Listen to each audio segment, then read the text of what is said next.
see any reason why you would use a cube slot. One I day, one see day. what you did Yeah, I there. see what you did. Yeah, one day, I wasn't going for the pun there, but yeah, I certainly was. this seems bad. Like, yeah, you don't like aggro decks. We get it. It's all You know right. what, It's- Dan? I want to give I this do to not. Saucy C just to spite Tim. Oh, if only I Hashtag had. saucy. If only I had the saucy technology, but I do not. what is this card? Is not saucy at all. It's so Where's saucy. the sauce? I'm covered in Where's sauce right the now. sauce?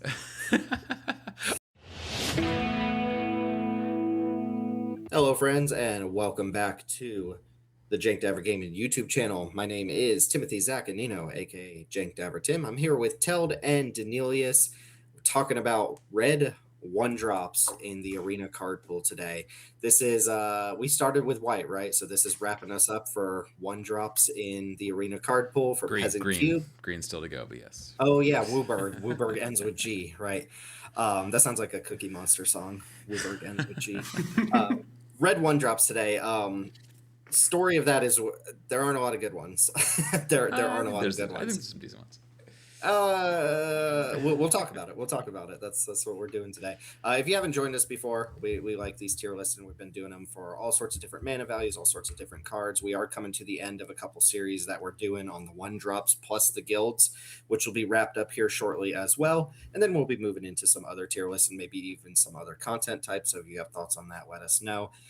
As usual, if this is your first time joining us, we are going to talk about some off-arena cards first, the most played cards in Peasant Cubes that we actually don't have access to digitally. So we're going to kick off with those, and then we'll come back around to some housekeeping and get into the arena stuff.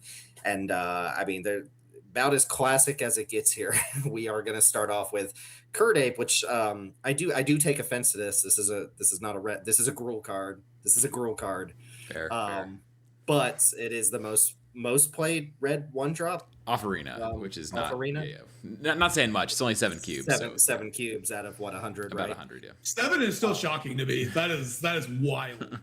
Yeah, if you've never seen Curd Ape, which there's probably some number of people who have never seen Curd Ape, it's red for a 1/1 that says it gets +1/+2 if you have any forests in play. So it's a 1 mana 2/3 if you have a forest in play. And we're trying to take a positive, approach to reviewing cards. I'm shocked that this is a card to talk about at all. Like, Yeah, I've heard this card was a heater back in Alpha. Zoo, when I first started, people still played Zoo decks where this was relevant, but man, I don't know if they printed a 1 mana 2/3 just as is, that would be probably fine Yeah, and I'd play that. playable. I'd play But that. yeah, I'd play it, but I wouldn't be happy about it. Well, I think basically like the problem with this card is it's a gold card that I don't want to put in my gold section. So it's like if I knew I was gonna be red green and you said after the draft, hey, would you like a Curd Ape? I'd very often, if not always, be like, yeah, totally, I would take Curd Ape here, even just out of the sideboard. But as a gold card, it's not very exciting, and it is effectively a gold card in my mind. Yeah. Also hurts a little bit that Peasant just doesn't have a lot of typed dual lands, which is one way to Though cheese it. I think a lot of people play with the rare lands, and that's probably one of the reasons why they run this card. That's true. That's true. I bet if we looked at those 7 cubes, they would have a higher density of type duels. What do you think of a rules change here? After the draft, you can grab as many basic lands or Curd Apes from the pile as you I want. like it. Yep. I guess if you have 10 Curd Apes in your deck, maybe you're. That's a starting real to- problem. I don't think. I don't think this card is You're starting bad. to cook It's just like I think the keep equity argument is pretty poor. All right, next up is Mog Fanatic. This is red for a 1/1 summon goblin. It says sacrifice Mog Fanatic. It deals 1 damage to target creature or player. It's just kind of an activated ability with no mana requirement. My understanding is back in the day, this was like good when you could stack damage and kind of get 2 damage out of it in the same combat. We can't do that anymore. It's in This three is still like cubes. okay. So like if I'm trying to give a little bit of this is like a pinger effect that can like attack for 1 or 2 in some games, but this just seems so anemic. Just play for shit, dog. Yeah, Wow. the next card on the list is Fanatical Firebrand, which is the card that's now like competing with this in Pauper Goblin So spaces. we don't even have 3 cards. No, we do not. Okay, But sure. these are very very similar cards. Firebrand has haste, but requires the tap. whereas Fnatic does not. I don't know. I think both these cards are Ds. You know, unless you care specifically about goblins, I don't think either of these cards really matter at all. But if you care about goblins, which we'll get to that later, there are a number of goblins cards on this list. Fanatical Firebrand was a standard all-star It was. for what it's worth. It might have won a Pro Tour. I don't remember, but it might have won a Pro Tour. Yeah, I mean, again, if you can make something with the goblin type, I think that makes sense. You know, in standard, in higher power levels, you're able to like potentially augment this damage in some way. Like, you know, whenever you're dealing non-combat damage, you double it or you add 2 or something to where this is more than Well, just... you can construct your deck so that you always are playing a 1 and your curve is always going to be like looking that way you want it to. That's cool, but like the problem is in limited is you need your cards to do something when you draw them on turn 4 or 5. Like, you know, if your deck can't guarantee that you're not going to get past turn 4 or 5. Well, even if you don't, it's just hard to build like a burn deck in Peasant. So it's like, you know, I imagine that's the only place you really care about this is where you're just trying to, you know, put as much direct damage as you can in your deck. But I think for both these cards, I think the argument is quite poor. Mostly was played, if I remember correctly, in like a red deck win slide deck. It was like a, you know, mostly creatures deck, but like, again, constructed is different. You will play the bad red 1-drops in constructed just to make your curve work. Yeah. Agreed. Yeah, so not starting off strong there with the off arena cards, unfortunately. But again, I just think red ones are not exactly like super juiced outside of the best ones. But we'll get to some of the on arena cards that we actually have a little bit more familiarity. But Fanatical Firebrand is on the client, though, yeah, right? it is. I just included it in that section because of how similar it is to Fnatic. Okay, so there's not really a third red one drop. There really is no third red 1-drop off arena that anyone plays. So you're gonna see all the great options we have access to. In both places here. If you're a goblin lover, stick around to the end. We got something for you. Okay, let's circle back around. Just quick housekeeping I wanted to mention. I think with our timeline, by the time this video goes up, it will be the week of CubeCon. And you know, come say hi if you like this content and you see any of us there. Myself, Teld, Chris, and Danelius will all be up in Wisconsin here in about, I don't know, like 7 or 8 days from us recording this, which is crazy to think that it's coming up so fast, but super excited for that. And I think this video will be out right before CubeCon happens. So we'd love to, you know, shake hands, kiss babies, whatever you do up at CubeCon. I also want to, gotta give a shout out to, let's see, my boy, Terrence Chia, who, you know, dropped that saucy comment down in the Black 2-drops video, or no, that was rather the last Jank Tank episode. Technically it was Fletcher who got in there first with the hashtag saucy, but Fletcher gets enough shout outs, so I'm not going to give it to him. So thank you, Terrence Chia. And remember, you can hashtag saucy down in the comments on this one. First person there that's not Fletcher or Danelius or myself or Teld gets a shout out next episode. Or I guess 2 episodes later because we record ahead of time. Thanks again, as always, to Hagen BMJ for, you know, the tool that Danelius is using to compile stuff, and obviously thanks to Danelius for making everything look good on screen here. Thank you, Teld, for your wonderful insights on red 1-drops. Hey, Teld edits kind of a little bit. Yeah. Teld's doing a lot of the editing in the background right now as well. I just make the thumbnails. I make thumbnails. Any other housekeeping we need to do before we blast through a bunch of red 1-drops? Get to it. No. Okay. The first one here is like extremely obvious. 62 cubes even seems low to me. Like I cannot imagine too many environments, even high power environments, where this just isn't the best red 1-drop, the most like versatile red 1-drop that you could be playing. So I would ask the other 38 cubers, like, why isn't this in your list rather than why is it? I'll read it real quick and then let you get your thoughts. It's Dragon's Rage Channeler. It's red for a 1/1 human shaman. Whenever you cast a non-creature spell, surveil 1, and with Delirium, you get +2/+2 and flying, and the Channeler must attack each combat if able. Becomes a 3/3 flyer that has to attack. I mean, I don't know how much there is to say about this card, given that it's played in like every constructed format on the planet that it's legal in, and it's just obviously incredible, like to the point that it got nerfed in Historic. This is like, I mean, this card's just great. It's great if you're in a game object deck. It's great if you're in a red aggro deck. I mean, like, I guess it's not great if you're in a go wide deck, but you'll still play it because it keeps you from flooding out. Like, it's, you know, The surveil just generates so much virtual card advantage, and the threat of a 3/3 flyer in the mid game is very real. The having to attack each turn if able comes up once in a blue moon that it's a downside. Yeah, I think it's just an S. I mean, there are decks that won't run it because they're too creature heavy, but I think the vast majority of decks will run it, and it will be a card they're very happy to take early even, and it'll be a very impactful card. So yeah, I think basically the only S on this list is my guess. Probably, yeah. Can you throw the tier list up for just a second? I wanted to mention again, just as a reminder, or if this is your first time joining us again, that S does not mean like objectively strongest card necessarily. It just means most cubable card.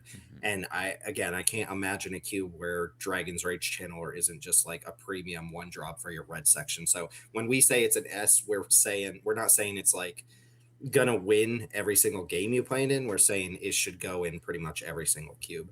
And if you notice down there, the C's from The Hobbit are cards that we ranked during our Peasant review episode, and we already had our conversations about those. So instead of rehashing those here, we would recommend going and watching that episode.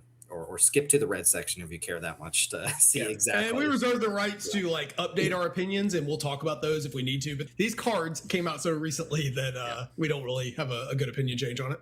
Yeah. Neither of them even made the cut in the JDG cube, so I don't know, that I have strong different feelings about them. Monastery Swift Spear, classic from 2015 here. This is red for a 1/2 human monk with haste and prowess. A very elegant card. Some of the, maybe one of my favorite arts in all of Magic by Steve Argyle here. Is it good? Is Monastery Swift Spear good? Well, what does it do? It's good and constructed. Yeah. It's good when it can attack as a 3/4 or 4/5. Often, which it just doesn't do that in our cubes. You can get this to 2/3 on a regular turn pretty often, but I would say you flip flop, right? You flip flop on turns where this is attacking as a 2/3 and turns where you don't attack with it at all. So like on average, maybe it's still pushing a damage per turn, and then it just gets bricked. I mean, you can chump attack with, or like bluff attack with it. It just I don't know. I don't really see the arguments for Swift Spear anymore unless you're like pushing fast, aggressive, low curve, all 1 mana spell like Spells Matters or something like that. Yeah. I mean, the constructed pedigree is something here, but this is a card that, again, benefits hugely from being able to sculpt your deck in a specific way. Yeah, I mean, I still would rank this as a C. I play with it myself today. I think that there's plenty of like Grixis style, blue-red especially, aggressive decks where this is a fine place to put 1 mana. This really likes Trick, especially Monstrous Rage. So, I don't think it's high tier. I think there's lots of decks that won't care about this at all. But if you're playing really low to the ground, aggressive with non-creature spells, I think this is still totally fine. Yeah, I would trend even C- on it, but I think anywhere in C range is fine. Mostly because a lot of the competition with the red ones, like they're cards that are just very clearly worse than this, have much lower ceilings than what Swift Spear can do. I think I prefer this to like an unimpressive or unexciting Savannah Lines. I think this can do more than that, and so I'd still prefer this. But again, that still to me is like a C. Yeah, and can't express how big of a deal that card was when it first came out back in Khans of Tarkir. It was huge, but it is not that anymore. Next up is Gitu Lava Runner Dominaria card. This is red for a 1/2 human wizard. As long as there are 2 or more instants and sorcery cards in your graveyard, it gets +1/+0 and has haste. Again, another card that saw extensive constructed play back when you just needed whatever red 1-drop was in your card pool. And we're in the kind of non-creature matters section. The last 2 were played very, very heavily. This one is not played very heavily. I think the argument for this is quite poor. Like unlike Swift Spear at least does something on turn 1 when you cast it. This just does nothing at all. I think the haste part is largely irrelevant to just it means that you can top deck this and immediately attack that. I think that's pretty minor. So I don't know. I think this is like C- at best, probably a D. Yeah, almost certainly just a D. Like it's a 1 mana 1/2 that needs support for something that like Peasant Cubes are slightly moving away from. Yeah. Titans of War. Do you guys have anything else to add about this one, or any change thoughts from the review episode? Mostly just that I like the more amass one. Amass one and then amass 1, 4 mana, amass 3. Yeah, I like it the more amass you have. I think that's like one thing to think about. I think turning the spell into a haste counter spell matters a lot. So the more mass you have, I think the better this gets. Without any mass, I think this is pretty weak.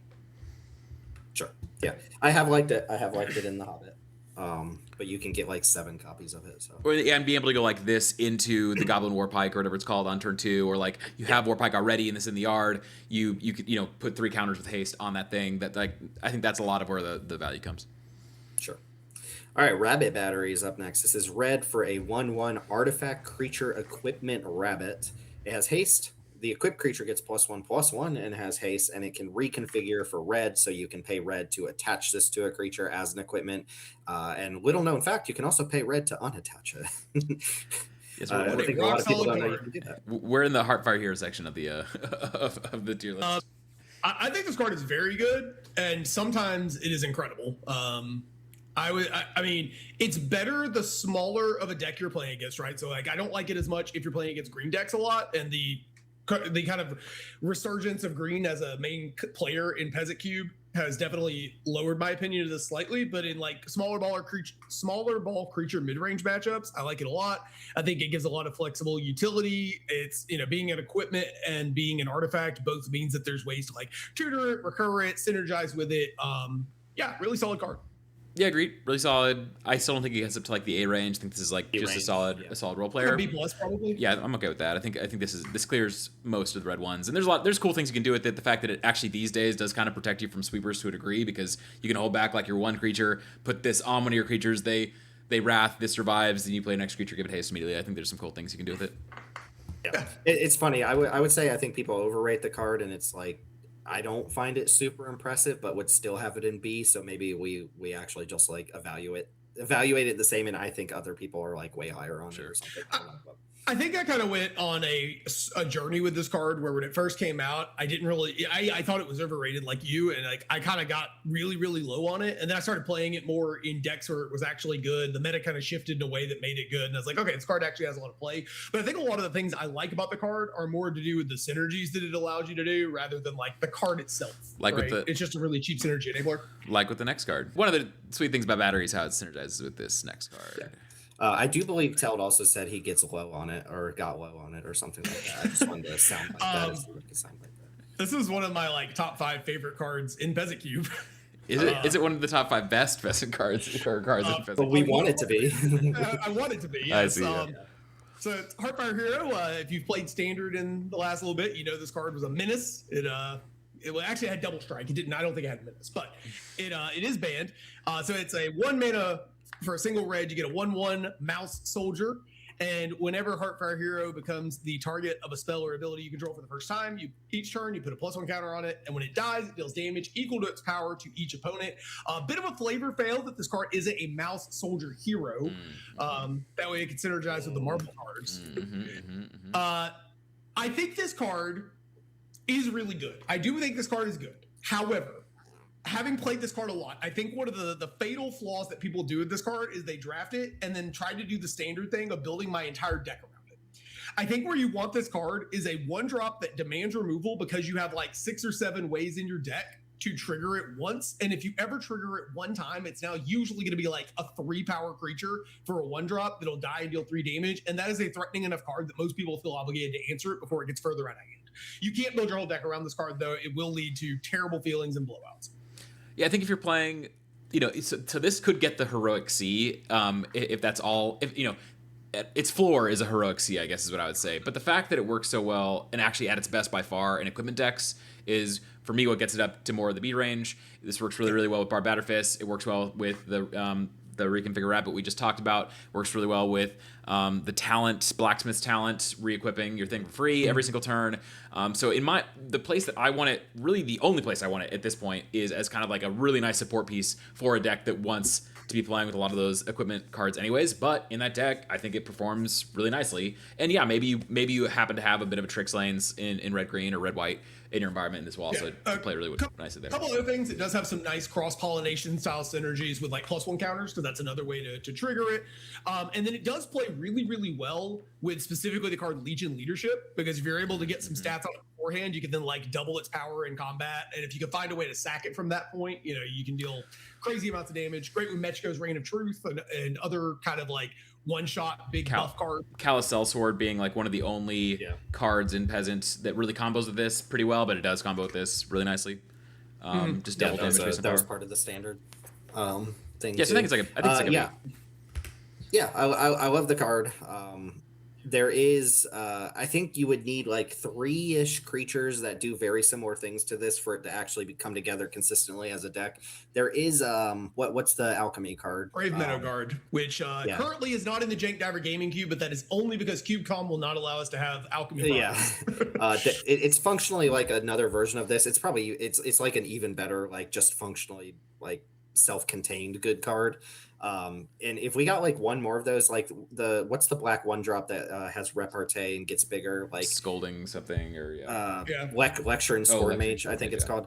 Like if there were enough cards like that, I think this actually would be a real deck. Right now it's like kind of a long-lived meme that people keep asking about in the Jank Diver Gaming Cube, and honestly the biggest answer we can give to is that me and Teld like it.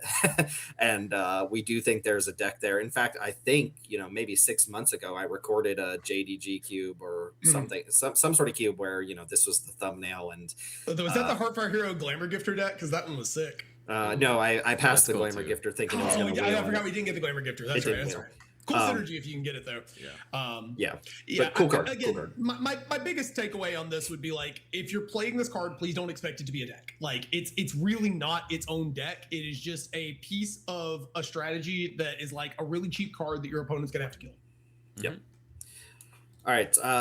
Is this not quite Savannah Lion Central? Oh, okay, only 6. No, we're still on the basically we're in the Heartfire Hero section of ways to make your Heartfire Hero better. That was the like equipment and things that go on creatures. You know.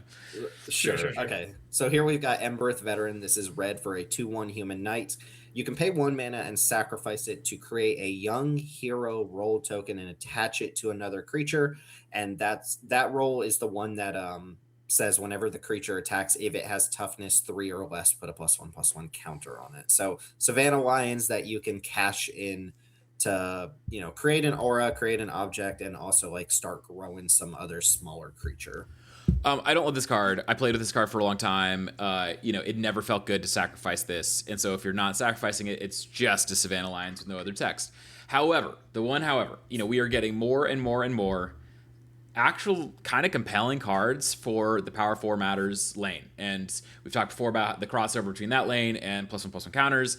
And I think this could be a solid piece for that lane. Talk about Intrepid Ace, which we'll get to later. The new Nasty Rabbit, which just got printed, and some black cards that just got printed. And, you know, there's the Wilds of Eldraine adventure creature that's really strong there. And there's the new Pathmaker that's an insane card for Power 4 Matters lane. So I think we're getting more and more both payoffs and enablers for that lane, and I think this could make a lot of sense in that sort of a lane. I still think that makes it like a C, maybe even a C-, but it's that lane specifically where I'm more interested now in this effect. If you don't care about that, I don't think this card gets there at all. Good with Ginger Brute.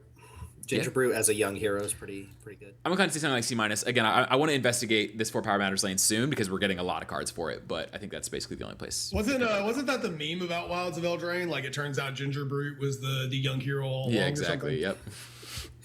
All right, Fireblade Charger is up next. This is red for a 1/1 Goblin Warrior. As long as it's equipped, it has haste. So if you put Rabbit Battery on this, it'll have haste actually. And when it dies, it deals damage equal to its power to any target. So another Heartfire Hero type death. Rabbit Battery or Batterfist both give this haste. Yeah. But Rabbit Battery gives double haste. So it's notably this goes to any target, which makes it a little more flexible. Like if you just play this card, it's a 1 mana or 1 damage that dies into another damage. I mean, okay. The Batterfist joke was actually, that comment was actually a joke, but Batterfist is kind of nice with this. You know, it turns this into a shock. I mean, nice is maybe stretching it, but it's all right. I mean, we've talked before about, or last time, maybe in the red-white section about red-white equipment. I think red-white equipment is totally fine as a thing to be doing. Is this a 1-drop that you want to play in your red-white equipment deck? I mean, if you've got a Brunor, you can play this, move all the equipment over to this. I mean, I don't know. It seems okay to me. Again, like something like a C for the particular lane that cares about it. Yeah, I mean, I think this is kind of in the same vein of Heartfire Hero. Of like, if we can get +1 on the power on this, like, we're probably going to end up being content with it in our deck. Yep. Yeah, it's not exciting. A lot of these equipment cards fall in the C range. Mhm. Like they Agreed. are good cards for Mhm. a very specific archetype that you don't necessarily need to be playing with. Like this one. Yeah, like this one. Freya Crescent. This is the Final Fantasy. Everyone's second favorite Final Fantasy 9 character. It's red for a 1/1 legendary rat knight with jump. During your turn, it has flying. It can also tap to add red, but you can only spend that mana on equipment or equipment abilities, activated equipment abilities. This one's kind of It's hot, a actually. I think this is mana pretty dork. hot. I think if we just evaluate the 1 mana 1/1 flying on our turn, that's Not good, like, but fine. it's not good, but it's a decent floor. Like evasive 1 damage is something that red decks are interested in. But like generating mana too. I mean, this is okay. Well, and the key thing is the flying part. Like this is again a total equipment synergy C, but in an equipment deck, this is doing everything you want. It's a target for your equipment while also enabling your equipment. I think this is better than the last card, honestly, which makes me want to move the last card down a little bit slightly. But this plus Dwarven Mauler, or whatever it's called, yeah, Dwarven Mauler. I think these are like two pretty compelling 1-drops for an actual equipment lane. If you care about that, you combine that with Heartfire Hero. Like this is what I was saying before. Like I think that the red-white equipment lane is extremely coherent. I really wish we had like one other color we could bring to that party, like maybe an eye equipment lane or something. We don't really have it right now, but if we get it, this becomes a lot more exciting to me. Right now, they're just a little more narrow than I like because they basically only go in one color pair. Yeah, Freya's a turn to Samurai's Katana, and then red white ended up not panning out as like the best thing to do in Final Fantasy, but Freya was a kind of scary card because you could get those turn two katanas, and then Freya ends up being an evasive body to equip to later on. So it pulls its weight in exactly one deck. Just it's a C. I mean, it can't go in a bunch of different decks. It's unfortunate. And then there is Dwarven Mauler here. Again, save a lot of the discourse here for the Peasant episode. We rated it as a C plus for the equipment deck. This is the 1 mana 2/1 that you pay 2 less to activate equip abilities that target this. It's fine if you're maybe even actively good if you're playing equipment, and that's about it for that one. Yeah, I still want to call it a C plus. I've seen it in standard and where it's been like completely insane, like as a mana generating 1-drop. I don't think we have enough like powerful equipment for it to get there yet for Peasant, but I think we could at some point in the future. Yeah, if we had like 3 more Samurai's Katana, this would be something that would be. And I think again, you could build your red white section around equipment, and if you do, this is going to be a really strong 1-drop. Yeah. Another reconfigure card. This is Simian Sling. It's red for a 1/1 artifact creature equipment monkey. It the equipped creature gets +1/+1. Whenever Simian Sling or the equipped creature becomes blocked, it deals 1 damage to the defendant player, and the reconfigure cost is 2. Yeah, so the thing with equip costs is generally speaking, I feel like the best equipment have either costs of equip 1 or like equip 1,000,000. Because the equip 1s are really efficient and we can use them to move stats around cheaply, like Rabbit Battery. And the equip 1,000,000, so things like Samurai's Katana or even Dragoon's Lance, tend to give a big enough value bonus that it makes it worth sinking the mana into because you're doing it once you're out of stuff to do. These like equip 2, equip 3 costs tend to be a little clunky because they're kind of in the middle of that, where like if we're still playing stuff, we're not going to have a 2 mana floating around most turns.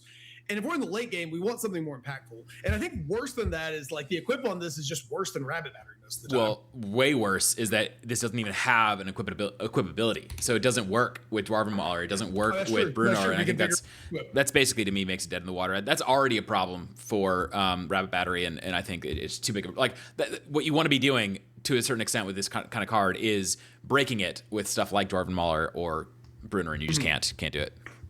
Yeah, I do want to just rules clarify that for people who might just have put a question mark up on that. But some cards like Bruno or Battlehammer, they're worded to say like you pay 0 instead of playing the equip cost. But reconfigure cards do not have an equip cost; they have a reconfigure cost, so they don't work with things that specifically reference equip costs or reduce equip costs. So that's kind of a point of contention with reconfigure that makes it worse, even though it should intuitively work. But it's one that I hope that they change someday in the rules to be like reconfigure counts as an equip ability or something like that. I don't see why it shouldn't, but. Kamigawa Titanfall, maybe. Yeah, I don't think I highly doubt reconfigure. I feel like that's going to end up being a vehicle set, right? Yeah, like or something like certainly that. we're going to get some like giant mech costs with like a crew 6 or something. Saddle. Well, it's a saddle set. Saddle versus crew. Yeah, that's right. Yeah. All right, Voldarian Epicure is red for a 1/1 vampire, and when it enters the battlefield, it deals 1 damage to each opponent, and you create a blood token. I love This this is card. not a Thraben Inspector, but it is a solid close. 1-drop for red. It's like this is like the most begrudgingly good card I think I can think of, where like it doesn't feel like it does very much, but also it's just good. It's a one mana just game enough. object producing card that like it makes one of my favorite tokens, and it pings your opponent. It gives you something to like sack to, especially now that we have cards like Snow Slope Hunter available. This card gets really spicy. Dan, I saw you a couple of times last night sacking the blood to just straight out draw a card. It was a really nice conversion. Then you could like sack the Epicure. I don't think you had Epicure in your deck. I think you had just I would have loved Epicure in the deck though. Yeah, but it would have been fantastic looking in the pile we played. I think this is just a keep equity A. It's not the most powerful card, but it's like one mana for 2 objects and a little bit of juice with those objects. It's not like they do nothing. I think this is a very, very cubable card that I would expect to see in most cubes. I think that makes sense. We gave Spyglass Siren and the Inspectors S's, and those are definitely better than this, but this is still really solid. And like 1 mana, 2 game objects on ETB is like, I don't know how bad the creature or game object would have to be for like 1 mana, 2 objects to get worse than like an A, low A. Or somebody was asking recently about the black pot from one of the vampire sets.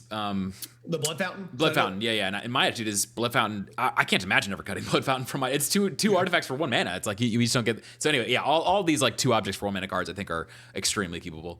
We're in the kind of general artifact section now of the list. Yep. Okay. Here's upcoming is a card I want to like, but I don't think is very good. Yeah, okay, so Caveron Harrier, this is red for a 2/1 artifact creature robot soldier. Whenever it attacks, you may pay 2 mana. If you do, you make a 2/2 colorless robot artifact creature token that's tapped and attacking. You sacrifice that token at the end of combat. I think a good showcase of why I don't like this card is the video, the Danelius' Peasant All-Star draft that I recorded a couple weeks back. It's on the YouTube channel. I would go check it out. But I had an opponent who had a really low curve, I think red-white deck, and just never had the time or mana to sink into this because there were so many other places to sink the mana. Basically, the only time you ever do this is if you have an immediate way to use the body, or if like you're pushing damage and your opponent, like they're just tapped out or can't block or something. Like it's almost always better to spend your mana on something else, which makes this, Savannah Lions. That said, this is a 1-drop that can push 4 damage. It can make multiple bodies.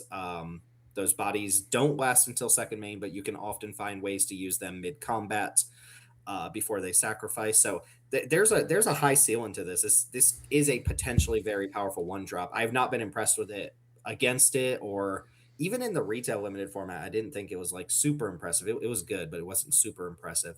So I think I'm in the same boat. I want to like this more than I do. It might even reach up into the B range because it's a Savannah Lions that can actually, do synergistic things and has potentially, powerful attacks, but I've never seen it be that impressive. It feels like it should be, but it doesn't play. I had it in a 3-0 white-red deck recently. There's just an aggro deck, and it just being a Savannah Lions that has relevant types that at some point in the game you activate the ability. Now you have 2 things coming at them was totally fine. I don't think that Savannah Lions.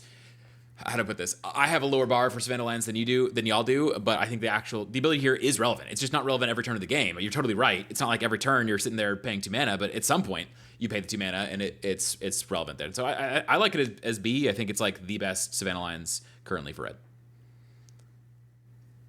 I can buy that. I mean, it's one of the only Savannah Lions that has the ability to make game objects. So. All right. Another artifact. Yeah, we're looking at artifact creatures here. This is Clockwork Percussionist from Duskmourn. It's red for a 1/1 artifact creature monkey toy with haste. And when it dies, you exile the top card of your library. You may play it until the end of your next turn. So it's kind of like experimental synthesizer in a way, but it's a little different in the sense that you can play it in either an artifact or creature sacrifice lane. It's only ever getting you the 1 card. You can't do the bouncy council stuff that you can do with synthesizer, but it's a little synthesizer adjacent. It's a little value pot. You're only ever playing it in a sacrifice lane. I don't care about this at all unless I have Deadly Disputes or Snow Slope Hunters or whatever in my deck. But if I do, I think this is like really solid. I think it's probably, again, something like a B minus in there. Yeah, I want to like this as an attacking card, but the lack of combat tricks in Peasant is, people refuse to play them even if they're good. So, like, one of the reasons this card was good in Duskmourn is that you could draft red decks that had like 3 to 4 copies of Turn Inside Out, which was the combat trick that gave like +3/+0, and then when the creature died, you got a 2/2 out of the deal. And that makes this card a lot better, right? Like if you can just turn this card sideways and threaten the 1 mana combat trick that's going to generate a huge amount of value, that's an awesome turn. In Peasant, that doesn't really happen. So like you need to be a little more face up about getting the value. And I agree. I think you're going to want the sack synergy stuff, and like that's okay, but I think that makes it kind of a definitional C because there's really only one-ish deck that it's going to go in.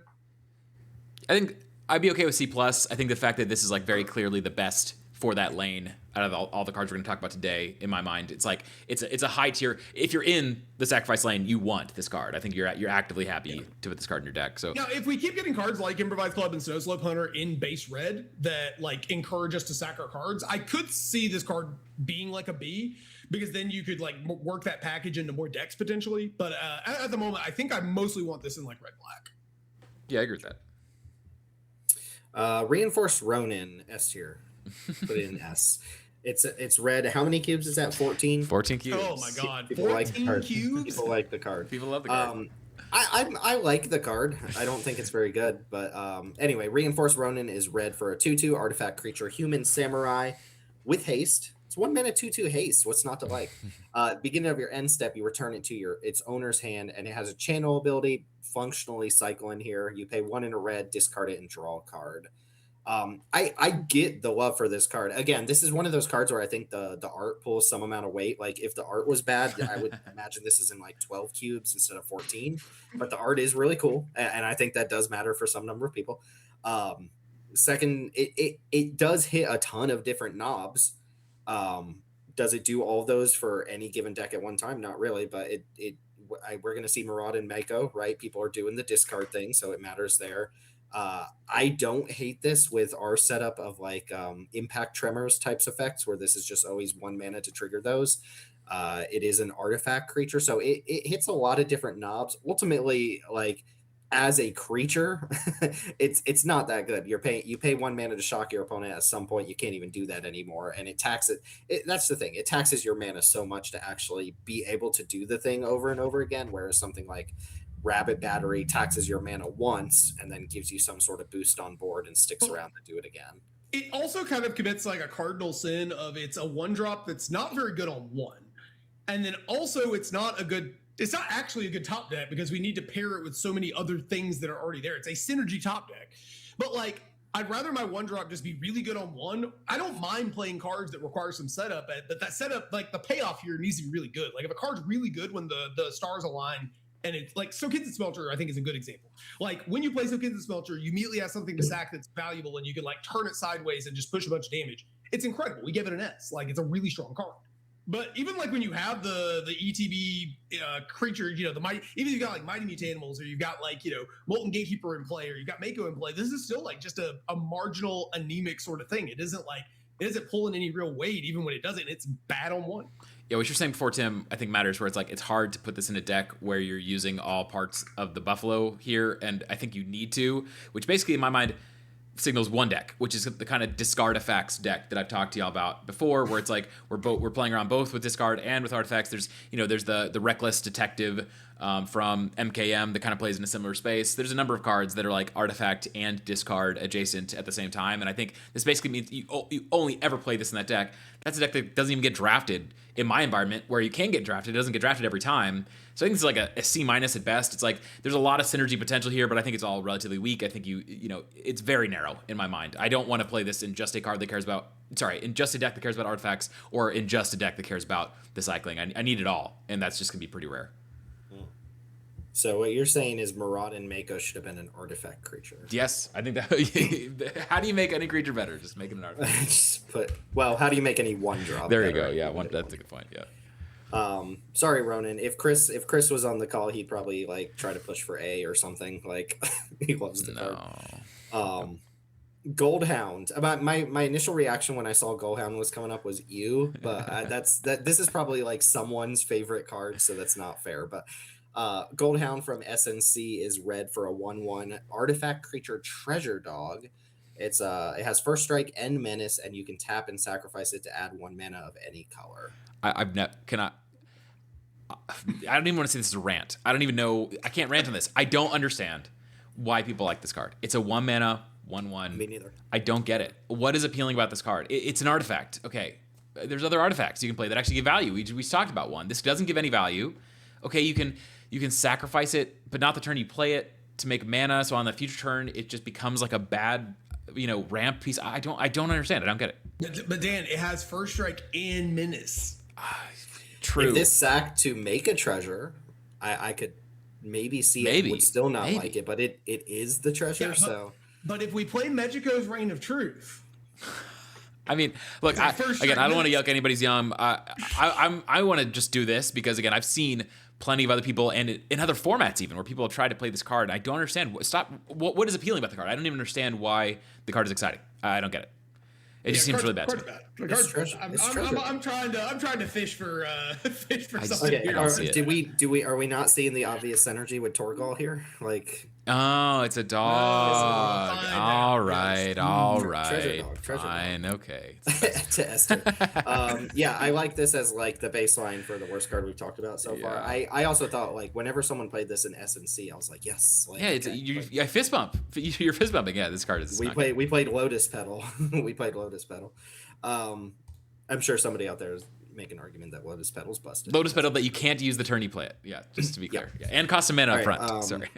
Goblin Tomb Raider is red for a 1/2 Goblin Pirate. As long as you control an artifact, it gets +1/+0 and haste. This is a lot easier to achieve than the Key 2 Lava Runner at the very least, as far as like my 1 mana 2/2 haste goes. Like you could even do this on turn 0 with your Lotus Petal or your turn 1 with your Mishra's Bauble. But it's really hard to do turn 1, right? It's very hard. Turn 2 is like very realistic though, so I actually don't hate this. And if memory serves, like this was one of those like format divining cards for LCI and but LCI is not a real format.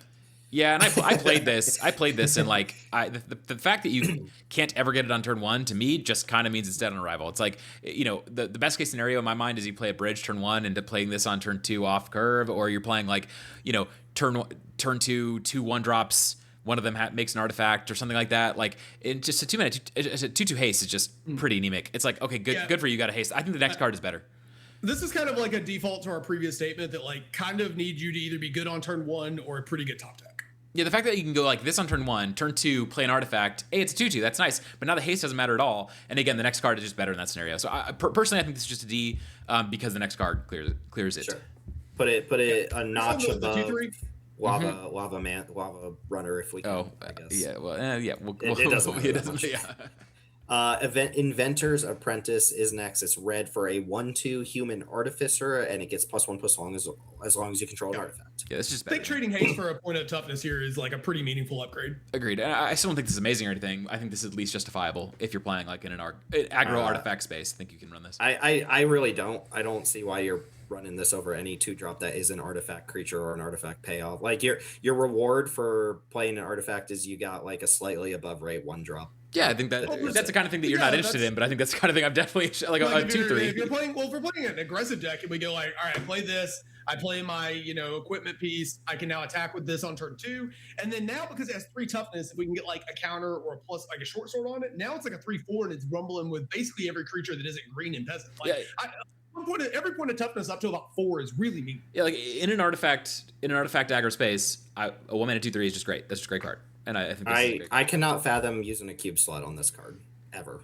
Like I definitely could. I thought about it many times. A vanilla creature that it's just a vanilla creature. But here's the problem. I think it's better than most of the other like 1-drops we've talked about. 2/3 is like a meaningful creature at most points of the game. My issue is if you're not willing to consider a card like this, then aggro is just like never going to be good because like you have to play with cards like this. This is what you have to play to make aggro good. Then I disagree. I disagree. I think I mean a 2/3. Like by the time you're attacking with this card on turn 2, it's probably a 2/3 in the decks that want this. Yeah, I'm assuming this is always a 2/3, and I still don't really see the argument for it. Again, if they've just printed vanilla 1 red 2/3. I would slam it in my We would cube right now. marginally Yeah, I would okay slam card. that. I would slam that in my But cube it's for not sure. a good card. It's just okay. It's just okay. Yeah, Like, sure. yeah, We're yeah. not arguing that it's like a great. We're putting it in C. We're not Yeah. arguing that it's amazing. We're just saying. I mean, I think this to me is like a very clear cube equity D in terms of like it just No, doesn't do get outta here. anything. Like get out of here. you only okay. I hear what you're saying. If you're like, if I'm gonna be synergizing, I need that synergy to be something that gets me up at night, or gets me up in the morning and gets me excited about my day or whatever. It's like, all right, yeah, this isn't like drawing you infinite cards or whatever. It's an aggro card.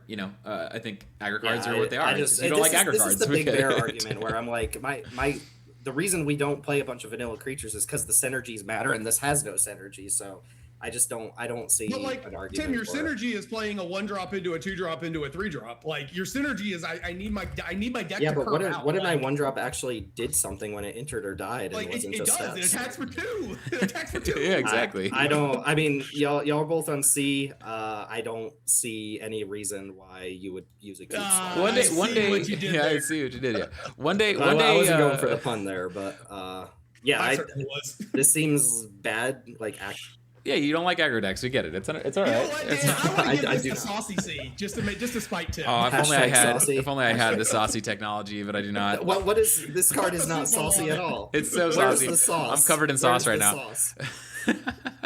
Okay, hold on. Okay, we're back to it. Next card. Hashtag saucy in the comments.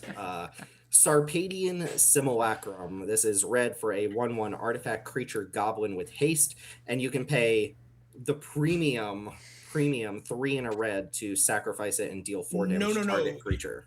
You pay the premium of 1 and a red and tap your Omen Thank Hawker. you, Okay. Teld. All right, yes. So Omen Hawker just stays winning forever. Yes. Everyone gets to go to the basic land box and add as many Curd Apes and Omen Hawkers Yeah. to their deck as they Tim, want. you misunderstood. You start with an emblem that conjures an Omen Hawker on turn 1. I just had a great idea. 100 Omen Hawker cube. No, we did it. no, We've done absolutely it. not. Actually, maybe that could be fun. I thought this card would be good coming out of Modern Horizons 3. It played like a 1-mana 1/1 haste. Yep. That's what it played like. In a world where we could like use this effect to shoot things and then recur it and buy it and all that sort of stuff, it promises this kind of cool engine-y sort of thing, but like it just doesn't do that. This is a 1-mana 1/1 haste. No, Yeah, no you joke. You need a lot of away Omen. with anything. You actually need Omen Hawkers in your deck for this to do anything at all, and that's not good. Yeah, like this card allowed you to pay 5 mana to kill like a 3-drop. Like that's just not impressive. It's not impressive.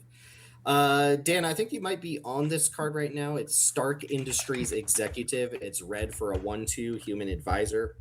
And you can pay 2 mana and tap it to create a treasure token. I don't know that. Did we talk about this in the No. Marvel Superheroes review? No, I there's think there this was is one of the infinite cards cards. that got filtered through when we were There's trimming down 700 cards we in had. that set. Yeah. So What would have been your thoughts on it? Because I see the vision here, but it just also seems like yeah. a little bit too finicky and mana intensive compared to all the other places you can put your mana. Yeah, that's probably the case. Like this and the next card have I've swapped back and forth as like these 1-mana 1/2s in red that can kind of be little engine-y cards. One of the reasons I added it, honestly, is that I'm worried that red has just gotten too good in my environment, and all of its cards are just good cards on their own that don't require any synergy. So I've been wanting to include a few more cards like this that are just a little bit more high friction, I guess, if you will. But I don't know. One of the things I liked about it is that it's a way to get treasures into play for Skullport Merchant and for the 5-drop summon, the black summon that kills a creature on ETB. It's called Summon. It's from Final Fantasy. Summon. Is it? No, it's not a summon. It's a side quest. Odin?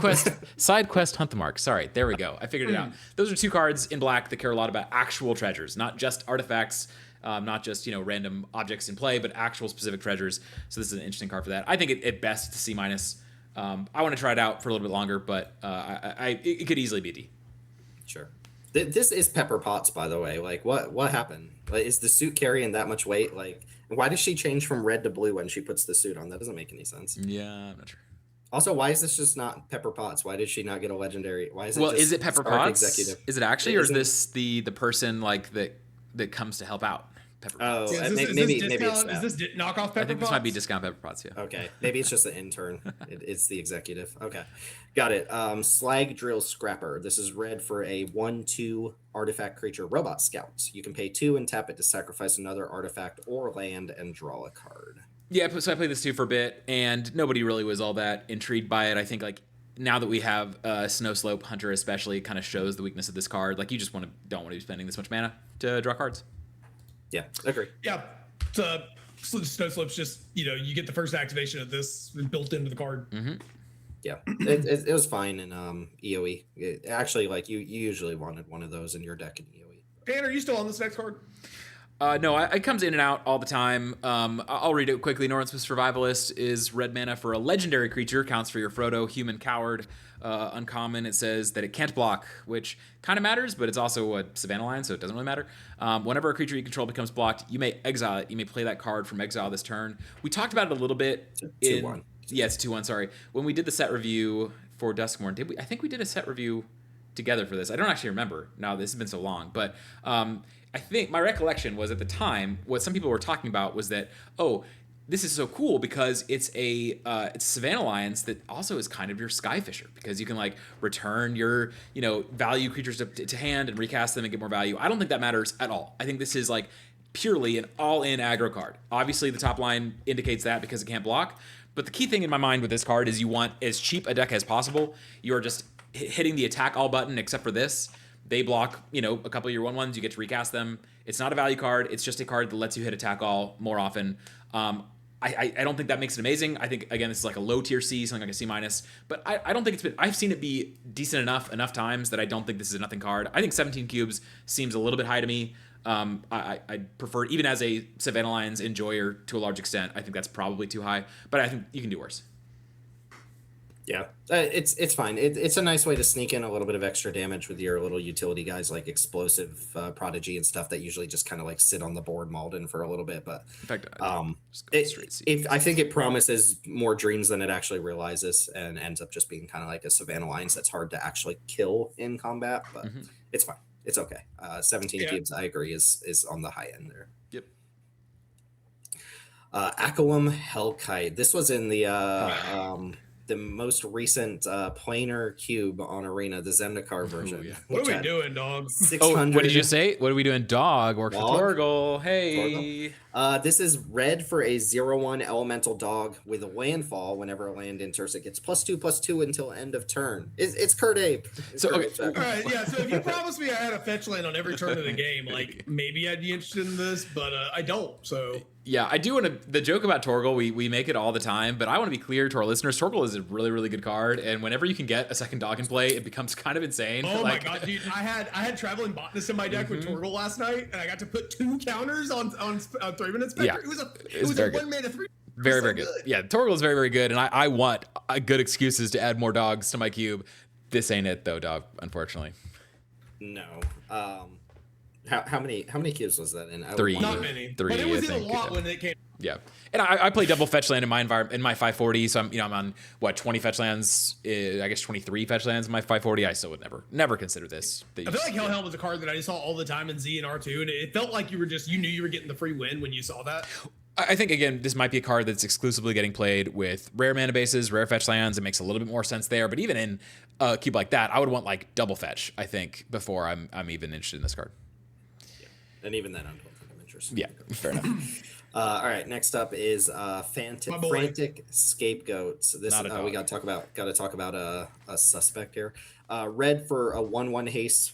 When it enters the battlefield, you suspect this creature, so it gains menace.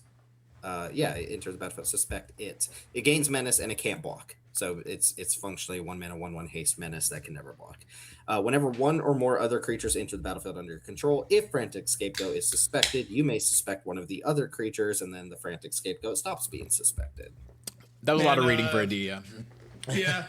So suspect was not a winner mechanic. No, I'm okay if that one doesn't return anytime soon. It's not great. It's nothing wrong with it. It's just like we could have gotten rid of the flavor word there and just had the card be like have menace and use ability counters or something instead. Flutter had this comment last night. Actually, I don't remember which card we were talking about. where he's just in the gutter about any cards like this, that where the upside on the card, if you're doing everything you want with the card, you're just plinking in for like 1 damage. And I guess the idea is that like, okay, this also has menace, so it wears equipment well or whatever, but there's other cards that wear equipment well too. I don't think that's a good enough justification. So I need my 1-drops. This is why to me, Savannah Lions are much more interesting than a card like this. Yes, this has haste, but Savannah Lions at least has the promise, especially if you get a counter on it, if you suit it up, of being a little bit more relevant in combat, and this is just so irrelevant in combat. This art, immaculate. Yes, agreed.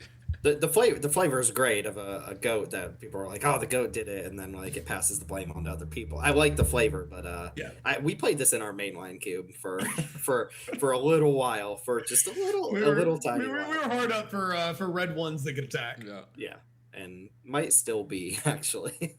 What's funny is this list actually doesn't change that much when you go to the higher power level cube. You get to throw like Ragavan and Grim Wafflemancer in there, but it doesn't change that much. All right, we did talk about this guy for the Marvel Superheroes review. It's from the Jumpstart set. It's Intrepid Ace. It's red for a 2/1 human pilot, and it gets +2/+0 as long as it isn't attacking or blocking. So it's a 4/1 for 1 outside of combat, which 4 power matters. This is the cheapest 4 power creature you're going to get outside of like Vex and Devil or something at a higher rarity. It's like an important card in my mind now for the 4 power matters lane. We just got 2 1-drop payoffs in quotation marks for 4 powers in the Hobbit set. So I think that if anything, this card has gotten a little bit more exciting since we last talked about it. It's still like a C in my mind. Yeah. I mean, definitional C. You have to be doing the 4 power matters thing to really make it good with spacecraft as well. So it's possible that the upcoming Star Trek set makes this more exciting too. Something to think about. Yeah. Oh, actually, can you go back to the frantic goat for just a second? Can we get thumbnail opportunity of everybody trying to do the frantic goat face here? All right. Anyway, that's good. You're welcome. Cool. You're welcome, YouTube. You're welcome. Thank you for that. I hope the algorithm really likes that thumbnail over the other one. I'm just gonna make anyway. Village Messenger. This is red for a 1/1 haste. Human werewolf. That's the card. At the beginning of each upkeep, if no spells were cast on the previous turn, it transforms into Moonrise Intruder. It's a 2/2 with menace, and then it flips back if someone casts 2 spells during the previous turn. So flip werewolves, instant D. Like these cards are just incredibly tedious, and this card's not even very good. Not Daybound, Nightbound. Not Daybound, Nightbound. But still. So not D in terms of like you shouldn't play because of that, but still the tracking even with these cards is still just it's pretty bad. You need a good card. You need a card that's worth playing for me to be okay with this stuff, and this is very whatever. Extremely whatever card. Again, these cards are really unimpactful. If you ever manage to get it flipped, it'll flip right back very immediately. It's just 1/1's bad. Yeah, these cards need to do like Duskwatch Recruiter. I think is defensible because that's just a card on the front, right? Yep. The card on the back is good too, but you don't need it to flip. Voldaren Stinger is up next. It's red for a 1/1 vampire warrior. It has first strike as long as it's attacking, and you can pay 2 and a red to give it +2/+0 until end of turn. We're just in like the general attacky 1-drops, and I think all of them have something in common that they're all Ds. Like you need to have something. This was one of my pet cards in Midnight Hunt, but even then I knew it wasn't the best. It was just like a fun. You don't have 3 mana to put into your 1-drop. Like people are never going to block this ever. They're never going to block it. No, or they are, and they're going to force you to use the mana to kill 1/1. In neither scenario are you very happy about it. Yeah.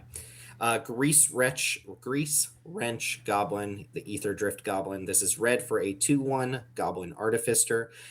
It has Exhaust for 2 and a red. Discard up to 2 cards, then draw that many cards and put a +1/+1 counter on this creature.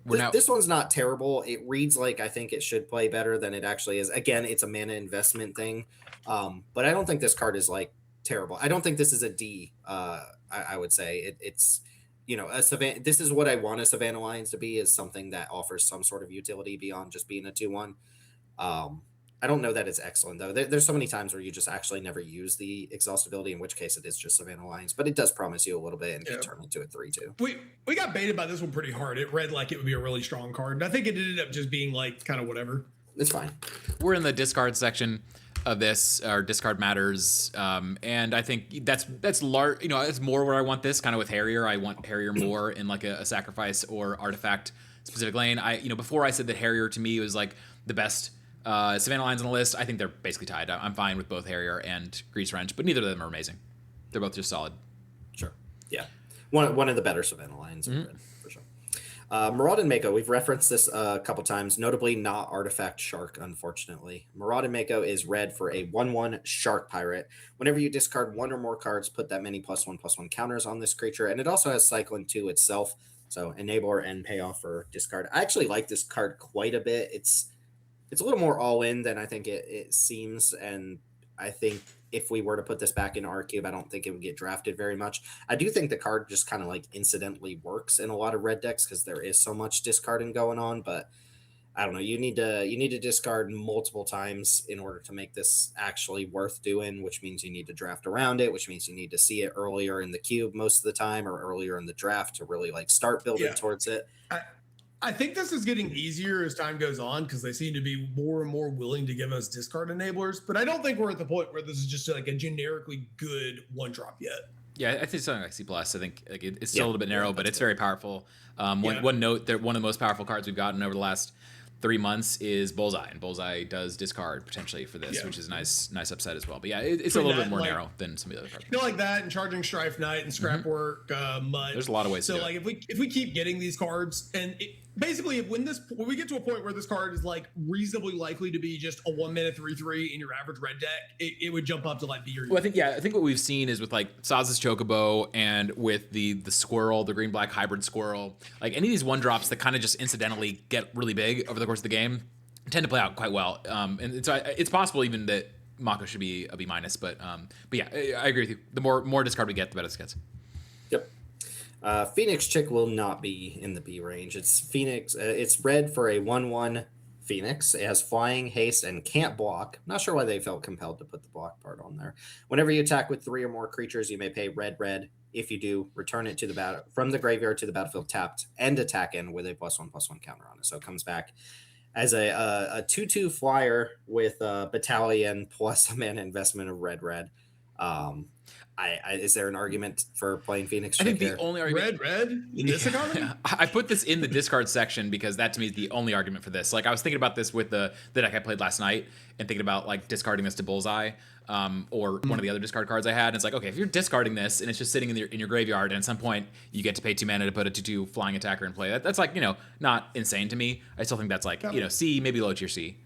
Similarly, like you could sack it to Bullseye, you could sack it to Snow Slope. Like if that's kind of your game plan, I can see it. But like even then, the deck you were playing, I don't know if it could have ever realistically gotten Triggered this out it. That's of the the graveyard. problem. Like, That's the problem. Your deck was terrible at attacking. It was really good at grinding, but it was not good at attacking. Yeah, I agree. That there's like there's two sides of needing to enable this, and that makes it in my mind a low tier, narrow role player. But I still think it plays a role. Yeah. Sure. I think this is like a really generous C-. I guess here's what I'm saying. Like, to me, I think this clearly does a lot more than everything in D. Like all these D cards are just bad. That's fair. That's fair. C-, minus. Like, sure. Like what American grading system? It's what would that be? 81. 80.1. This would be like a 7, like a flat 70, right? Okay, this is like you're almost failing. C. Sorry, it's been a while since I've had to grade anything. It's a 70. It's a 70, but you like kind of fudged the last answer on the test, and I had to give you credit for it or something. Yeah. Okay. Blazing Rootwalla, red for a 1/1 wizard. You can pay red to give it +2/+0 until end of turn. You can only do that once each turn. And it has Madness 0. It's got the kind of Rootwalla callback there. You discard it, you get to just kind of put it into play for free. Okay. I think the only place I would want this is in Dan's like discard sacrifice space, where my intent is to get a free discard with this card and then sack it to Snowstorm Hunter. If I'm doing those two things, it's still not good, but like at least that's the lane I could see it in. But like if my plan is to play this and attack with it, this is like a D. Yeah, two bullseye activations. The reason why this gets constructed play is because of creatures like Vengevine. It's like we don't have Vengevines right now, so I don't know. This to me, unlike the last card, I see less of a reason to run this. Like if when you're doing the thing, you're just not really getting away with anything.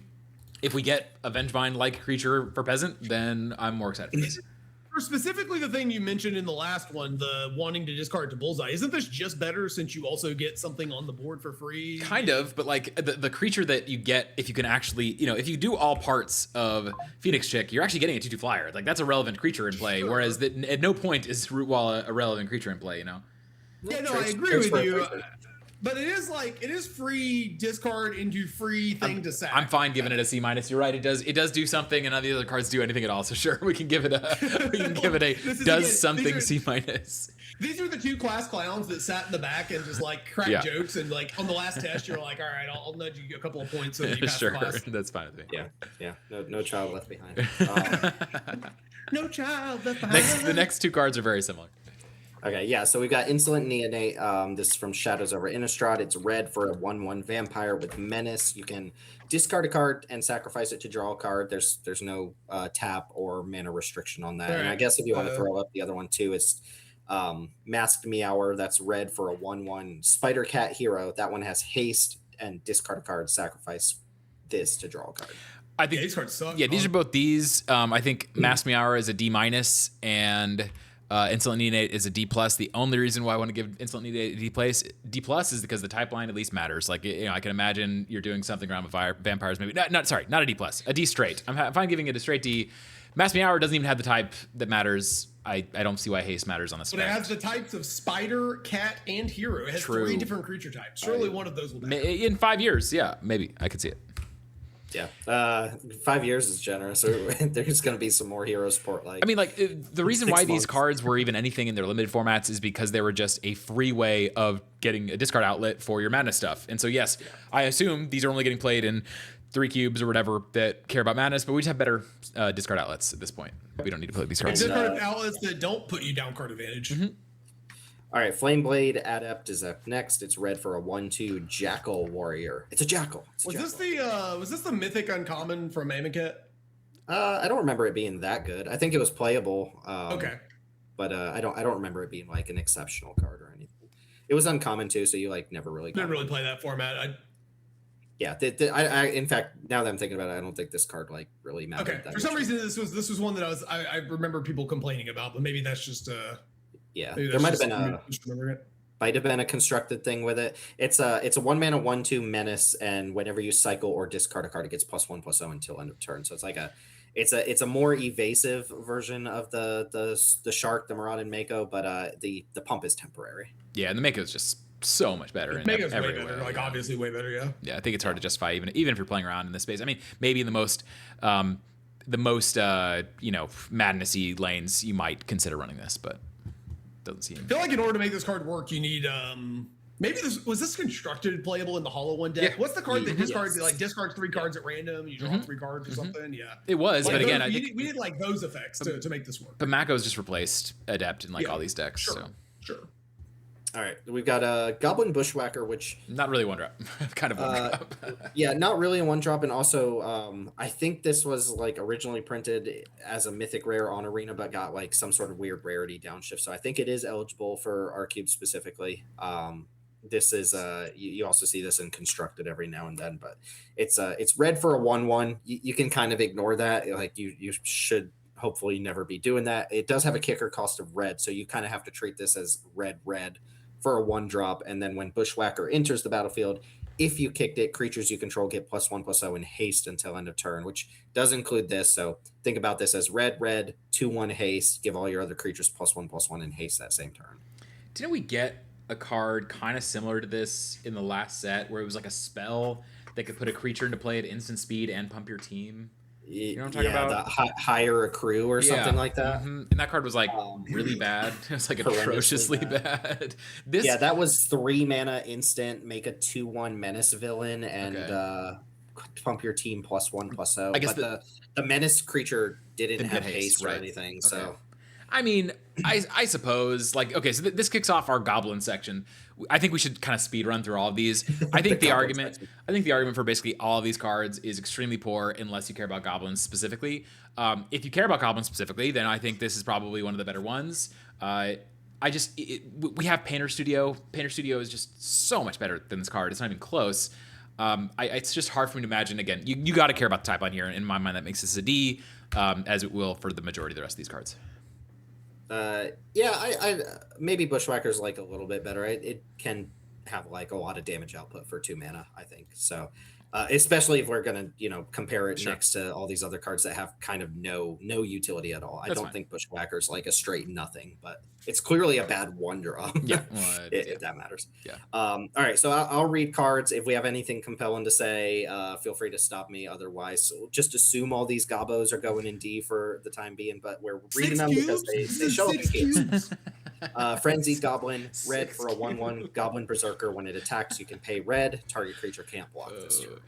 Yeah, I mean, it's a cool ability, but you're putting a mana into that every turn in your aggro deck. Like, this isn't 20 or 2005. Like, we have things to do with our mana, even in our aggro decks. We're not like sitting there, empty-handed. Like, oh, finally, I have something to do with my mana. I can use my Frenzied Goblin. Like, Well, it's even worse. Your opponent played Mechanized Ninja Cavalry, and now God. you can't even attack, even if you do want to use it. Yeah.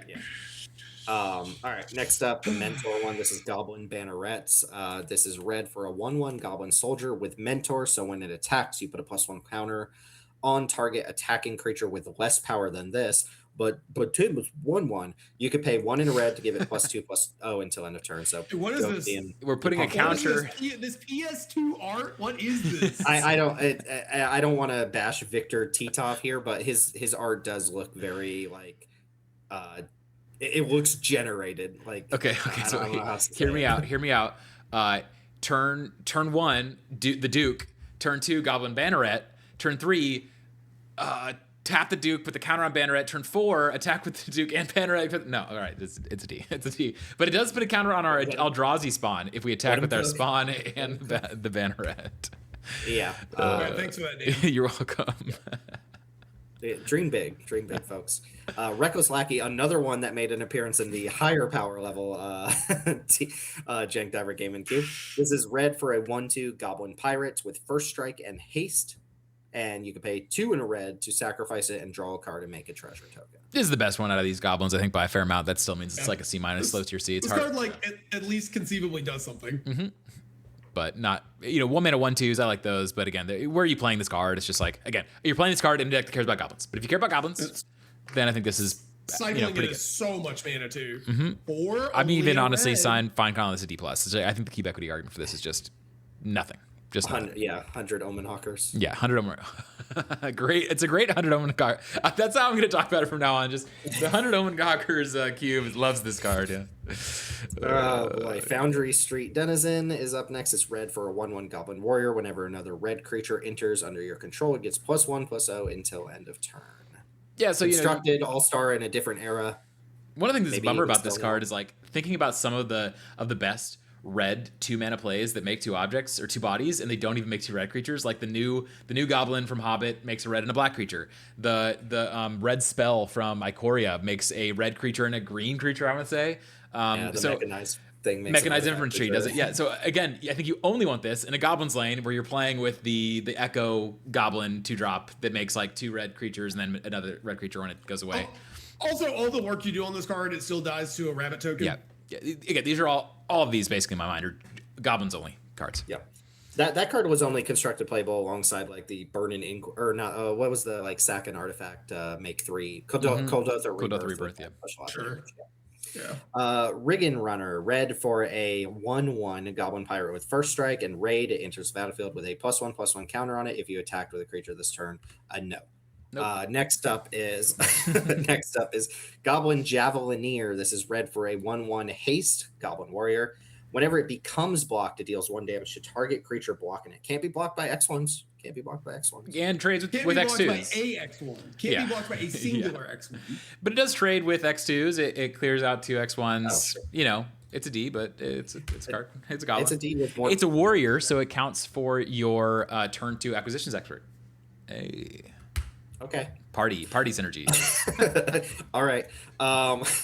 Goblin Motivator, red for a 1/1 Goblin Warrior. Tap to give target creature haste until end of turn. Yeah, there's So we see this a lot now at like 2 and even 3 mana on this effect, but I actually think this is probably just the best version of this effect because if you want this, we're trying to enable attacks on cards that are more expensive than this, and we should just play the cheapest one. I don't have any reason to want this because all the good red creatures already have haste. yeah, that's a but problem. but I could see something you're doing wanting to do with this. Yeah, there's another card that isn't a Goblin that does this too, but again, I assume that the Goblin is the reason why you want this. Well, I was looking it up actually because I was like, isn't there another card? It's Kobold Warcaller, and it's an alchemy card that gives perpetual haste, which is kind of cool. But all the things you can envision with that like don't actually. I think I would give this one like a D+ because I think it's doing more than most of the other riffraff, but like that's a damning by faint praise situation. The problem is like this is the worst top deck of all time. It's like it does absolutely nothing on the top. Compared to Rabbit Battery. Real quick, by the way, because you brought up the alchemy card, and you said that CubeCon doesn't allow alchemy cards. Is that actually true? Because now we have alchemy cards in paper. Well, do they allow those cards? I think there right? was some chatter actually about whether those would be allowed. Or Interesting. All right. I don't actually know. Maybe specifically the paper printed alchemy cards are there, but I don't think they allow. I guess there's some deal with WotC or something that they actually have to use real cards printed by WotC. Maybe I'm guessing a little bit there, but. I just remember people saying you couldn't use proxies, and the only way you were going to get alchemy cards that aren't printed in mystery boosters is going to be proxying. So. Yeah. Skirk Prospector. This is red for a 1/1 goblin. You can sack a goblin to add red to your mana pool. Broken construction card. And any consideration for the fact that this is just like a ritual, like a boost for 1 mana. Because someone mentioned Blood Pet in chat the other day, and I was like, I don't really see why I'm using a card. It's Lotus Petal again. It's but wait, hold on. Actually, hold on. Can we do something with this and Murderous Red Caps? Yeah, I mean, you could do the Mogwarts thing, right? Like, to me, this like clearly gets at a D because it's like doing something very powerful. It's just where and how. I don't understand, but it's like a card to be aware of. It's a card that like, there's a card that they just printed a rare that kind of infinite combos with this. I think there will be more cards that we get. You don't even need a rare. Historically, what you did is you just like sacked a bunch of random crap to play Muxus, right? And then Muxus flings like 10 different cards to play. And the new card specifically just says like whenever a goblin you control dies, you impulse draw. And so it's like, you just keep going. You just keep playing your goblins, over and over and over again. You're sacking them for mana. You're drawing more cards, whatever. We really need Tim's all creatures, the Changeling emblem. We really need the Changeling emblem here. The Mogwarts combo is this Putrid, the Persist Goblin, some sort of first day of class, something that makes that come in with a +1 counter, and then a Blood Artist. So there are like that's a pauper deck itself, the Mogwarts. So you could translate that to Cube, but even then I would still want Goblin synergy beyond just like having that whole combo represented. Yeah, maybe D+ is more appropriate. This is very enabler for those, right? Can't you just use like any random sack outlet? The fact you're adding mana matters potentially. Yeah, anything that can sacrifice the Putrid Goblin works. But this thing generates mana, and then when you have Goblin Matron, you can also fetch either part of it. So that's why they go Goblin. Yeah, to me, in my mind, that's why I cared all about this card, is that you're all in on goblins, obviously, and you have some combos. It's gonna have a place there. All right, it's Goblin Blast Runner. Okay, this is red for a 1/2 Goblin. When it gets +2/+0 and has menace as long as you sacrificed a permanent this turn. We're more in the sacrifice area now. Even though this is a goblin, we're looking at kind of the sacrificey cards now. This one can hit a little bit, I guess. Yeah, I thought about it a little bit after I brought back in all of the fetch lands, and that's something. But the issue I have is like a lot of the aggro creatures in my environment that care about landfall all get counters. They get permanent boosts. Where this only gets temporary boosts. I feel like the argument it's kind of like a Coom Hellhound in the sense that like, yeah, if you have like 10 fetch lands and they're all rares and they then I can maybe see it, but otherwise I think it's hard to justify. This one does not scale with each sacrifice permanent either. It's just it caps out at once per turn basically. We got gnarly if it did. Just create some combos there. Yeah. All right. This one is a card that can make 2 game objects. So this is probably going to be better than anything we've seen. Sometimes it might not actually. That's true, yeah. Grim Initiate, red for a 1/1 zombie warrior with first strike, and when it dies, amasses zombies 1. This is like a definitional C to me. It's like 2 objects for 1 mana as long as it's in the right lane. If it's not in the sacrifice lane, then it's doing nothing. So you only really care about this in sacrifice lane.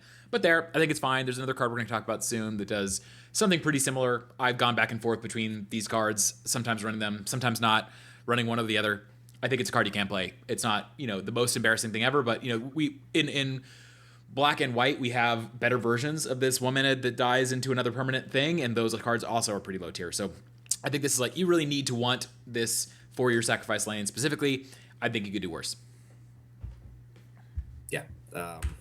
C seems perfectly fine for that. Yep. Cacophony Scamp is red for a 1/1 Phyrexian Goblin Warrior. When it deals combat damage to a player, you may sacrifice it. If you do, you proliferate. And when it dies, it deals damage equal to its power to any target. So another one of those. So this is a very cool card. This is way cooler than it might read. If you've never played with this card, and it looks like most people aren't playing with this card because it's only in 2 cubes.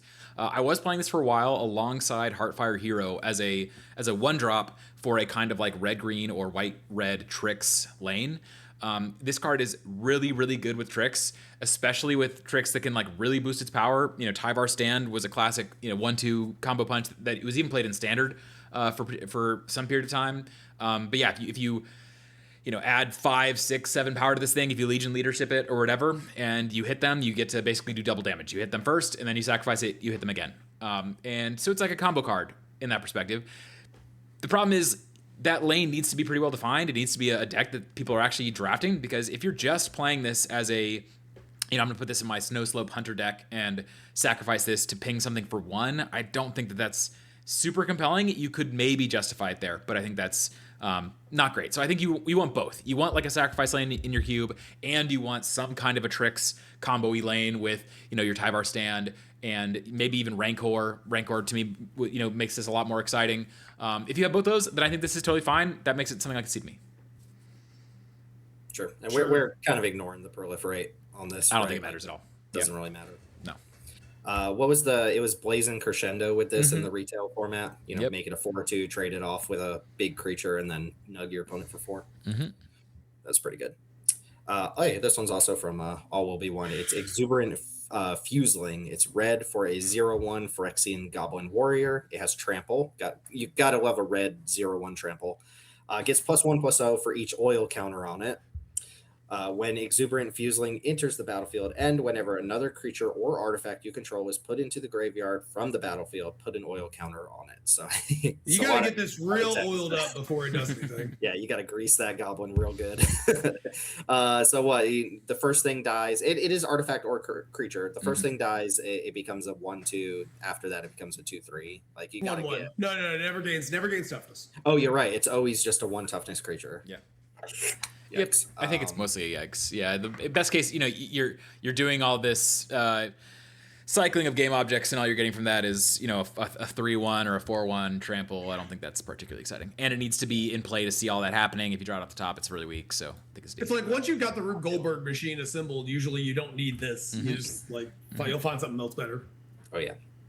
Yeah, definitely not feeling that. Next up is Harried Spear Guard. It's red for a 1/1 haste. It's human soldier. When it dies, you create a 1/1 black rat creature token that can't block. It's like the Initiate, but like significantly worse.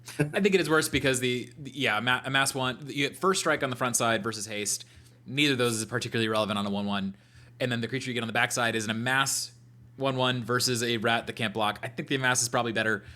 So I think this is like a C- or a D+. Can't block is such a we pointed this out. It makes the card so fake. Yeah, especially on the tokens. Like that's like half of a token's role is to block sometimes. Unfortunate there. And then Unlucky Witness is the last red card here. It's red for a 1/1 human citizen. When it dies, exile the top 2 cards of your library. Until your next end step, you may play one of those cards. I think this is kind of out of the question with the percussionist. I think just kind of like eats this one up.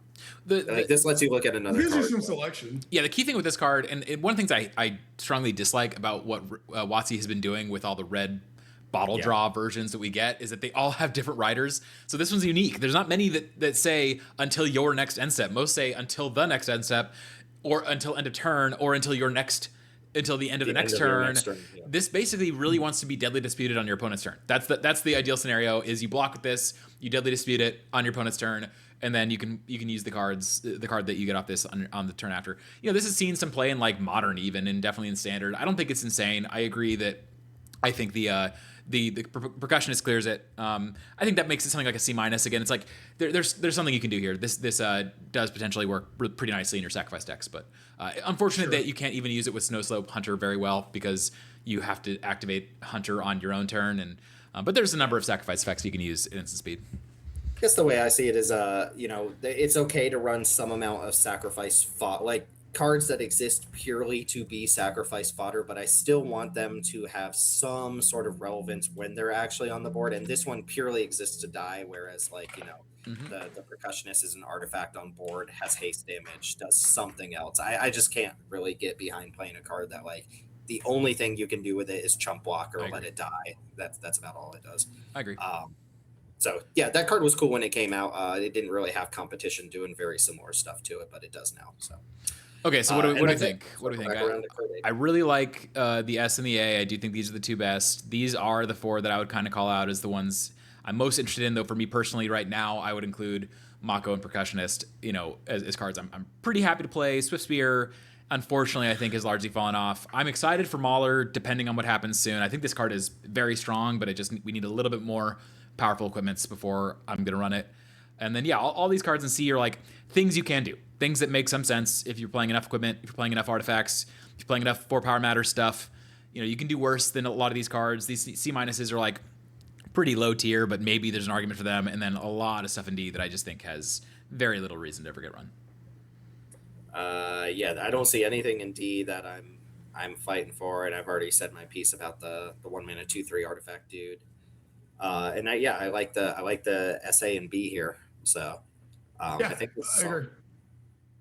Yeah, and again, like all that equipment stuff, probably plays out like a B on power level, if not better, if you're supporting it. But this isn't power level. Yeah, and one thing I'll just briefly say about red, and why a lot of these C's, why it's a little bit awkward for a lot of these C's right now, is that I think red is I mean, we've talked about this a fair amount recently. I think all of us, the red is the best color at the moment. Do we all co-sign that statement? Yeah, In a vacuum, yeah, probably. probably. Red and white to me are like very close, but red just has so many more, self-contained, powerful cards Yeah, that like don't need other especially support. if you're not gating if you're just playing all the best cards, you're playing Fear Fire Foes, Fire Magic, Rouse, all the Lightning the sweet- bolts, the galvanic big sweet- discharge, Origin of the Hidden Ones if you're playing in paper. So we all think red is the best color, and part of what in my mind makes red so good right now is that its cards ask so little of you. You don't need to be doing a lot of synergy stuff. This is something that Flutter has pointed out a number of times, and why he just loves going into red so often is like so many of the cards just work. You don't need to be doing the Snow Slope, Hunter, sacrifice stuff for your decks to just all be really solid on rate, up the curve, aggressive creatures that also give you value, et cetera, et cetera. So the problem with a lot of these C's is that they all are asking something of you. They're all saying like, hey, play me in a synergy space. And while we all like to make sure we're seeding some amount of synergy into our cubes for sure, red is so good that it just often doesn't need to worry about these cards that just sometimes don't work. So Yeah, and I would say to the point that I think the best synergy cards in red tend to be cards like Dragon Race Channeler that like it does do synergy things, but like the synergy, it's not asking very much of you, and the payoff is immense. And it mostly just works. Voldaren Epicure, yes, this is a synergy card, but also on its own, it does a lot of work. It's incredibly efficient as a synergy card. A lot of these cards are just, what you're getting is not worth the squeeze. You can just play a different card that does more upfront in a lot of these cases. And that's often going to be the case, in truth, for 1-drops. 1-drops often are going to be the cards that kind of ask you to be doing other things around them. So, good. I think we've just seen, too, we've made this comment a number of times that they've just really been reluctant to push any sort of real power in 1-drops over the last little bit. If you look, most of these 1-drops came out, even like I guess like the EOE one was last year, Grease Wrench was last year. But these are like, I think, significantly weaker than the other 4 in terms of like what they're offering. What they're giving us, they're giving us more and more of these cards like Mako and Mauler, which are like in the right deck, in the specific deck, they can be really powerful. But as generic cards, they're not good at all. Like when the rest of your cards are just asking you to play the game, and Exactly. these are asking you to play the game in a specific way, it's a little harder to make it work. Mm-hmm. Yeah. So yeah, kind of as predicted, not too many premium red 1-drops, and I think that's true of Magic in general. Like, not even just the peasant level, but like you go over to our higher power level cube, barring Ragavan or whatever, like the red 1-drops are okay. It's a mix of traditionally okay ones like Grim Lavamancer, and then some of the same stuff we're even mentioning here, like Darcy and Voldaren Epicure is like perfectly fine too. Yeah, I think the one exception to that is white, and I think white, one of its biggest strengths as a deck is it's the deck that you can put 5 1-drops in your deck, always have a 1-drop, and they do something in the mid game.